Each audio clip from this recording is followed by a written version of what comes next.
I started this morning's submission by saying it was a mixed bag of emotions. It's been a tough evening, or tough 18 hours for me since we had to stage the walkout.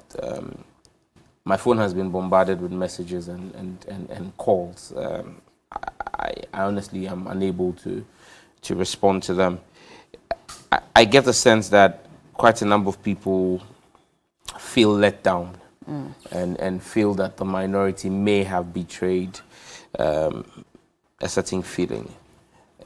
For me, two things span out of that. First and foremost is the fact that the people of Ghana have more faith and trust in the minority than they do have in their government to protect their wish.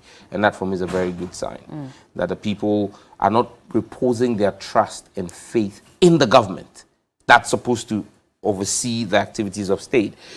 They rather have trust and faith in the minority. And the second thing that it brings out for me is the fact that as a minority, it puts a lot of expectation on our shoulders, and our actions must be well thought out and calculated. I respect the decision of leadership that was taken yesterday. And I'm sure in the video that you played, you saw me impressing on my colleagues to stand up and move out with leadership. It was a tough one for leadership. Don't forget that we had been attacked by several people for being disruptive, for being violent, for fighting, all because of the emotional attachment that we had as a caucus to ensuring the E-Levy did not pass. We still hold the view that technically and legally the E-Levy has not passed.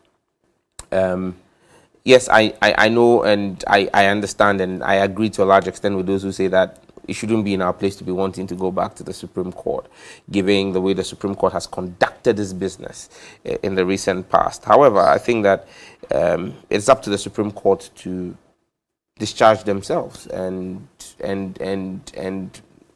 prove themselves with our writ that has been filed. Look, yes, we had 137. Did you have 137? We had 136? 137 with a question mark hanging over one. Yeah. Now, leadership had to make the decision. There was an action underway to secure a stay of execution in Cape Coast. Now, leadership had to make that painful and tough decision of risking asking the Honorable James Jachikwason to come into the chamber at a time when we had not completed filing our stay of execution, and subjecting him individually as one person to a possible contempt of parliament and contempt of court, which would be a criminal thing that would dangle on he alone and let him go down alone.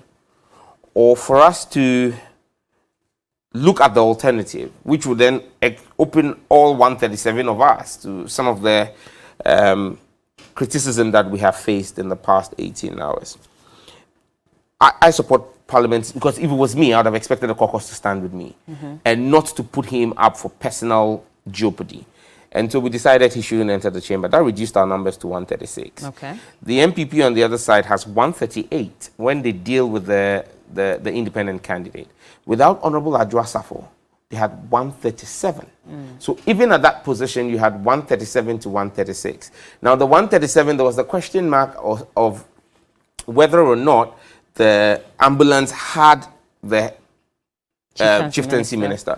I mean, the information that was available to us as a caucus, not just leadership, was that he was in the ambulance. Okay. Now, people say, well, he wasn't in the ambulance at the time we walked out.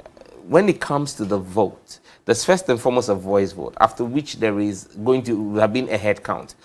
He would only have been needed to be wheeled in for 2 minutes when it was his turn to take his vote, vote and go out. So you didn't want to take that risk of having a legitimate vote taken and then he being brought in and giving them the 137 and you having your 136. Okay. And so minority leadership had to take that decision. And it wasn't just a decision they took alone. It was a decision taken in consultation with the party. Let's state this for the records. This was not just MPs going rogue on their own. Because the parliamentary wing is a part of the party. We're not an independent wing. And so we hold the view that given the Supreme Court's ruling in Justice Abdullahi versus the Attorney General, and Kabila has the ruling on page 19, the Supreme Court is quite clear and explicit in what its interpretation of Article 104 of the Constitution is. And here, this is what it says. It says that there is a second quorum provision found in Article 104.1. This provision applies specifically and exclusively to voting to determine a matter in Parliament.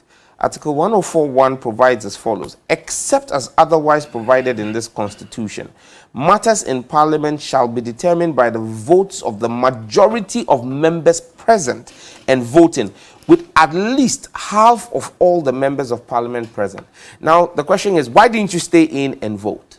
If we had stayed in, you would have had the requirement in 104, which is with at least half of all the members of Parliament present. And if you read the Supreme Court, if you take the Supreme Court ruling, if your cameras could even pan in, you see that with at least half of all members of Parliament present is highlighted in bold by the Supreme Court. Because they are lifting that from the I mean, they quote the whole provision from the Constitution, but that particular line is even highlighted and made bolder. Okay. If you can just point it to the camera. Yes, I have it on the camera. I don't know if, yes. So you see, with at least half, that bit over there is bolder than the rest of the quotes. Okay. So it tells you how critical having half of all members of Parliament, and half of all members of Parliament will be 137.5, which is what you round off to 138. 138, yeah. Good. Now, if we had stayed in the chamber, you'd have had this requirement met. And then whatever would have happened, because some of us were of the school of thought that stay and vote and then express your displeasure by moving out. But then you would have legitimized the vote and the whole case would have been lost. Now, what you have done is similar to what the NPP did on the 30th of November, when we said we were rejecting the budget. Their claim was that we were 137. Yeah. And because we did not meet this critical half, our actions were illegal. And they purported to come back the next Tuesday with the Deputy Speaker presiding and overturn that decision of Parliament. The Supreme Court seems to have agreed with them in its ruling. The Supreme Court agreed with them in that ruling. So what we have established as well is that's why we've gone to the Supreme Court to say to the Supreme Court, you just told us this on the 9th of March, that you agreed with the position of the minority, of the majority, when they claimed that the actions of the minority in disapproving or rejecting the budget was not constitutional because we didn't have more than one half of members present and voting quorum. Yesterday, if you had only 136 or 130 at the time, at the time the question was put, because Adjosafo was not present, the chieftaincy minister was not present. It's possible that there were other members who were not even present, because at the time I was walking through the corridor and at that time the question had been put. Carlos Ahinkra was now coming into the chamber. So again, at the time that question was put, Carlos was not in the chamber. So it then but the question was put while you were walking out, and so you still had your numbers in the chamber, did you not? Fantastic. I'm happy you've raised this. Now, let me tell you what. Voting in Parliament, when you vote in Parliament, a member must be in his seat to take part in the vote, not on the floor. You must be in your seat. Now, again, do not forget that before we rose and left, the minority leader, in wrapping up 3 times, if you play his submission, 3 times made it clear to the speaker that all 137 members of the minority will not be part of this proceedings. Now, there's antecedents to this. In 2009, when the STX motion was put before Parliament, then minority leader, Osei Mensah Bonsu, indicated that all minority members were going to walk out and not be part of the STX motion vote. The then minority chief whip, Frederick Opareansa, sat in the chamber. In his case, when the whole minority walked out, he sat in the chamber. And he sat in the chamber to do one thing, to raise the issue of quorum. When he rose to catch the eye of the speaker, he was challenged by the then majority whip, Alfred Agbesi, that he has no locus in the chamber. Because his leader had indicated that the caucus, the leader did not say I, he said the caucus was walking out of the chamber and not going to be part of the proceedings. There have been times PC Apia Ofori refused to walk out with the MPP group in Parliament, but he was not recognized by the speaker, because once your leader indicates to the person presiding that that caucus is moving out.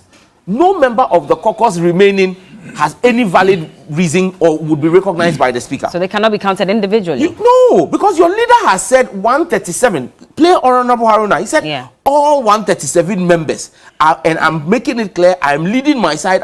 We will not take part in further proceedings. Okay. So that's the question he made. Now, even to make that case even more mundane and moot, the argument they are making, what question did they claim was put?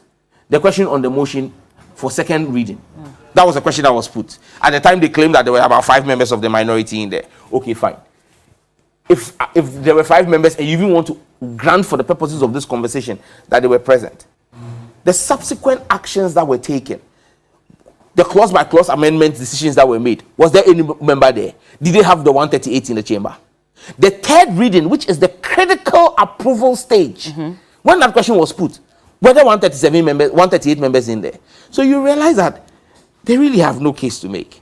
This whole argument about whether there were people still in the chamber, that wasn't the final question. There were at least 4 or 5 other questions put. There were amendments that were filed. Okay. There was a third consideration stage that went through. Did they have members? Did they have 138? Those are the critical questions the Supreme Court will have to examine and determine. Okay. For those who may feel hurt, I understand and I appreciate your hurt. And I can only tell you one thing. You've trusted the minority. You've trusted the MPs. We have kept faith with you.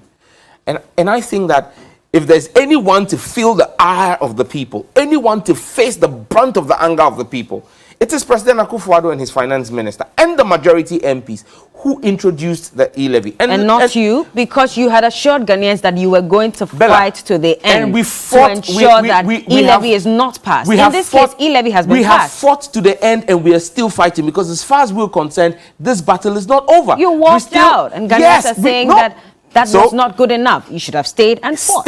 Staying to fight would have brought finality to the matter yesterday. The matter is not final. The matter has gone to the Supreme Court. A writ has been filed. So it means that the minority is still fighting. Why are we Supreme not? Court that you don't trust in their judgment? So it's up to the Supreme Court to distinguish themselves. But you don't trust in their judgment. Why are you going back to the same people that you don't trust? So Bella, what are you saying? I mean, we have our issues with the Supreme Court. Yes, we wouldn't run away from it. Okay, I still think that this ruling of the Supreme Court is absurd. But you're quoting, and that is why we are going back to them on the strength of the absurdity of their ruling, for them to see the quagmire they've thrown this country into, and to give them an opportunity to extricate themselves from the absurdity they have plunged this country into. You understand me? And so, for me, let no one land on this for me, please. Let no one shift responsibility. This bill, this E-Levy, was not introduced by the NDC. It is not the NDC's making. We must blame the persons who are responsible for this obnoxious bill. It is the NPP and the NDC. And yesterday, when the bill was passed, when they claimed they had passed it, you saw the faces of the NPP MPs. Why weren't they celebrating? You saw how they looked like people who had just been told about the deaths of their mother. They failed because even the NPP MPs in Parliament tell us the difficulties they are going to face with the passage of this bill. What are the difficulties? Their constituents are waiting for them. Okay. Their constituents told them they didn't want it. Let me bring Charles in. Well, your constituents were told as well that you would fight to the end, and you failed your constituents. That's what your constituents say. I disagree with you when you say I failed my constituents. That's what your constituents are saying. That's not what my constituents are saying. What are they saying? Did you read the messages even on social media? And that's what I'm saying. People are fine. It's fine for people to express their difficulties and challenges. It is my responsibility and the responsibility of the minority to explain the strategy of what we've done. And that's what I've done here. To say that the battle is not over. It's moved to the courts. We're asking the Supreme Court to distinguish itself on the basis of what it said. How many days ago? Today is what, 30th? So 21 days ago. 21 days ago. He said that on the 9th. That's come by so fast. Yes. 3 weeks ago. Exactly. Let me bring Charles in.